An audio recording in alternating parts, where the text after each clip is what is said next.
ఆవేశంలో ఉన్నప్పుడు ఒకటికి రెండు సార్లు ఆలోచించిన తర్వాతే మాట్లాడండి. కోపం, గర్వం ఎప్పుడూ పనికిరావు. ఇతరులు మనలో లోపాలు మాత్రమే చూడగలరు, కానీ మనలోని బలాన్ని మనం మాత్రమే చూడగలం. మన జీవితంలో ఏది సాధించలేదని చింతించవద్దు, ఏదో సాధించామని గర్వపడొద్దు. మనకు రేపు అనేది ఒకటుందని మర్చిపోవద్దు. ఒక్క క్షణం కూడా విశ్రాంతి లేకుండా శ్రమిస్తూ ఉండటం వలన మాత్రమే గడియారం అన్ని చోట్ల ఎత్తులో ఉంటుంది. స్నేహం తోడుంటే ఓటమి కూడా ఓదార్పునిస్తుంది. ఎవరూ లేకుంటే విజయం కూడా వెక్కిరిస్తుంది.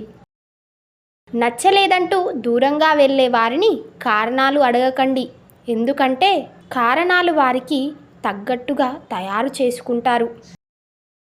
బంధం అంటే అవసరానికి వాడుకొని వదిలేయటం కాదు.